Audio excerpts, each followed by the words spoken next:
So here is your weed news for today. Visa warns against misuse of cashless ATMs used by cannabis retailers to skirt restrictions. Visa, the world's second largest card payment company, recently issued a compliance memo to customers warning them that miscoding point-of-sale transactions through the use of so-called cashless ATMs, a practice used by some cannabis retailers as a workaround to accept credit card or debit card purchases, could lead to penalties or other unspecified enforcement action. The warning comes as congressional lawmakers grapple with how to handle marijuana business banking. The House passed a defense bill in September with language that would have protected banks that work with state legal cannabis companies. But after talks with the Senate, those provisions were not attached to a new bicameral deal filed Tuesday.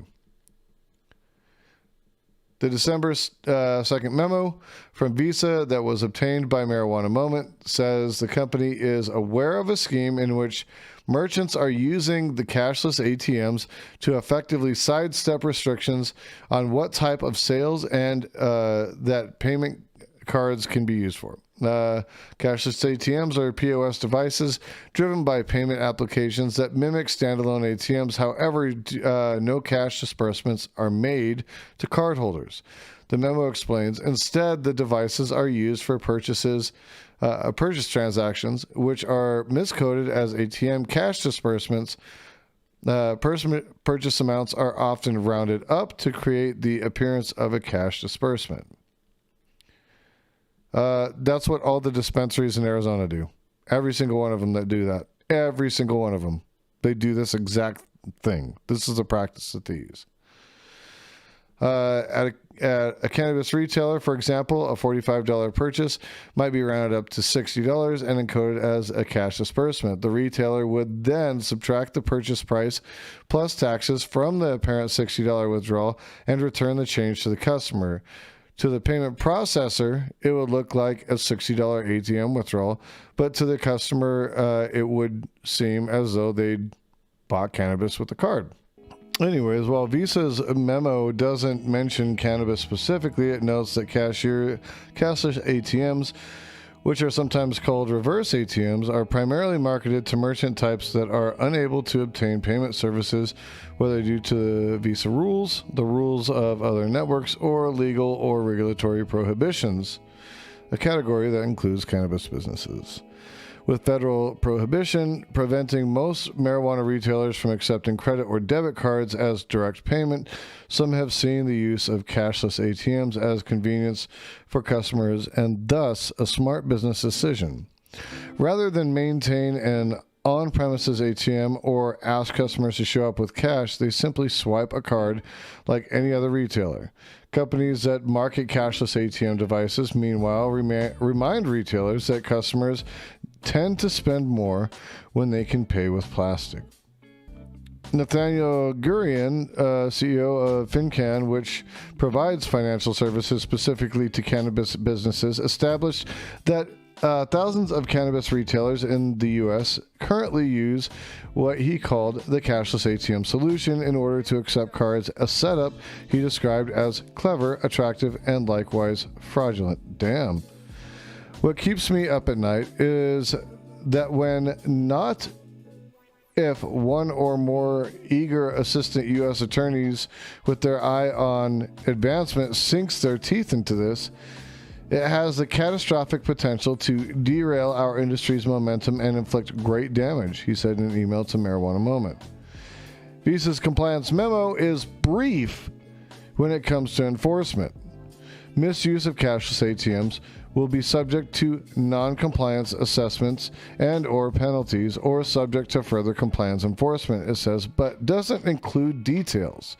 The company did not immediately respond to emails and a phone message from Marijuana Moment. Steve Hawkins, CEO of the U.S. Cannabis Council, said in a statement to Marijuana Moment that cannabis retailers across the country are being squeezed by unfair banking and tax rules that single out cannabis businesses.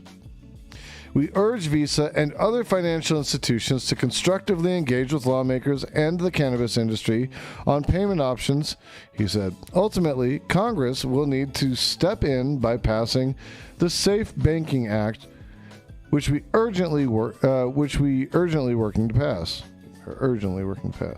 Other industry groups expressed disappointment with Visa for targeting cannabis retailers rather than supporting them. It's unfortunate that Visa is unwilling to work with the cannabis industry, which is legal in dozens of states and represents billions of dollars in economic activity at a time when this country needs all the financial options it can use, said Morgan Fox, Media Relations Director for the National Cannabis Industry Association. But it is even worse that they are trying to discourage alternative solutions that are primarily utilized by small businesses to protect themselves and their customers from theft and violent crime. Here's the deal, like, it is so risky to have a fucking cannabis business in this country because you have no banking rights. Everything has to be dealt with in cash. Everything has to be dealt with in cash. We would never, we didn't do that with alcohol when we relieved prohibition for alcohol. We don't do that for pharmaceuticals that have killed millions of people. Look at fucking fentanyl, look at OxyContin. You know, we didn't do that with those drugs. But a drug that's by and large, for the most part, harmless. This is how we treat it, and this is how we treat the purveyors of this plant. It's fucking ridiculous.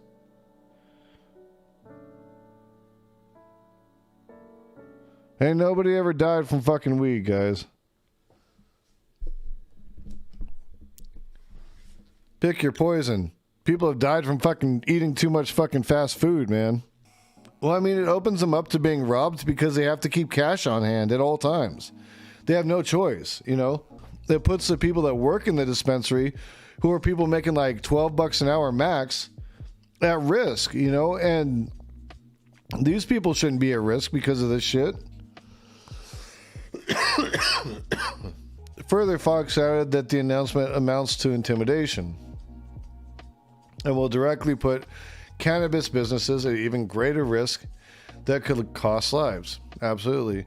A Chicago Bar Association blog post from January that examined the use of cashless ATMs in the cannabis industry said that miscoding cannabis sales would not only violate payment processors' policies, but would be a violation of federal law as well. Coming through Visa's rules, author Kasim Karbide, a corporate and banking compliance lawyer, noted that such violations of company rules may result in a disciplinary action against the merchant, as well as potential fine of $200,000 or $2,500 per day, which can be retroactively applied to and from the first day of noncompliance and termination of the merchant's account. Jesus. Merchants are encouraged to remove their cashless ATMs and seek out legitimate data and payment processors without violating network rules, Carbide wrote. While many merchants are willing to tolerate the risk for immediate profits, most merchants have too much invested in their businesses to jeopardize for an illegal fad. It shouldn't have to be an illegal fad. Like, these people should be able to run their goddamn businesses. If it's legal in that state, they need to be able to bank in order to take care of their shit, right? Okay, already the use of cashless ATMs by the cannabis industry has prompted crackdowns. Leafly reported in 2019 that operators of roughly a third of San Francisco's licensed stores had their cashless ATM devices abruptly shut down, leaving them unable to accept payments. Yet the use of cashless ATMs at cannabis businesses is still practiced widely. It's been an industry cliche for a decade that getting thrown out of one's bank several times a year is just another cost of doing business and speed bump in the road towards bringing our industry slowly into the mainstream, said Gurian, the FinCan CEO. Of course, the reason most lose their bank accounts is that they committed federal bank fraud and de facto money laundering by hiding the true nature of their business from the bank and putting the bank at serious risk in the process. Jessica Billingsley, CEO of cannabis technology company Akerna, said that some businesses in the industry may not even understand the cashless ATM practice may be unlawful. Wow. How would they not know that? With the number of unique complexities and challenges the cannabis industry faces, many operators don't understand that they have been sold misrepresented products that may not be legal, Billingsley said in a statement. The work of a few bad actors cannot undermine the important legal work the majority of ancillary providers have been doing. Calls for easier access to financial services for cannabis businesses have been growing since the first states legalized.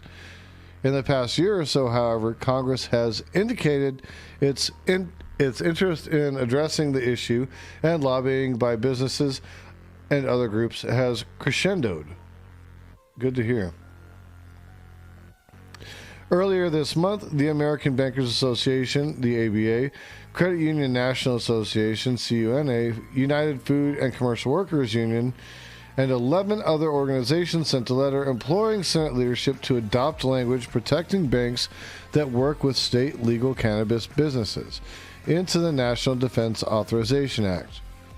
Our organizations have banded together because the status quo is untenable for workers, communities, ancillary businesses, and law-abiding financial institutions.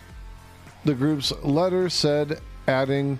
Shit, man, I'm reading like fucking horribly tonight. The group's letter said, adding that enacting the banking reform would also provide legitimate business with access to necessary insurance products and protections that are afforded to other businesses. In September, the House attached language from the Secure and Fair Enforcement Banking Act in its version of NDAA. The groups wanted the Senate to follow the chamber's lead, though it ultimately did not. Bipartisan members of the Senate Armed Services Committee had also sent their own letter urging leaders to include the Safe Banking Act in the final NDAA. Shortly thereafter, U.S. senators representing Colorado made the same request in a separate letter. The Safe Banking Act has been approved in some form in the House 5 times now, but it's so far languished in the Senate. Stakeholders have held out hope that the chamber would advance the legislation with a Democratic majority, but some key players like Senate Majority Leader Chuck Schumer have insisted on passing comprehensive legalization like a reform bill he's finalizing first. That said, Schumer has signaled he was open to enacting banking reform through NDAA if it contained social equity provisions. Last month, a bipartisan coalition of 24 governors implored congressional leaders to finally enact marijuana banking reform, through the large-scale defense legislation.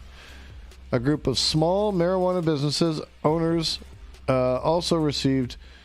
A group of small marijuana business owners also recently made the case that the incremental banking policy change could actually help support social equity efforts. Rodney Hood, a board member for the National Credit Union Administration, wrote in a recent Marijuana Moment op-ed that legalization is an inevitability and it makes the most sense for government agencies to get ahead of the policy change to resolve banking complications now. Meanwhile, an official with the Internal Revenue Service said that the agency would like to get paid, and it'd help if the marijuana industry had access to banks like companies in other legal markets so they could more easily comply with tax laws. Federal data shows that many financial institutions remain hesitant to take on cannabis companies as clients, however, which is likely due to the fact that the plant is a strictly controlled substance under federal law. So there you have it.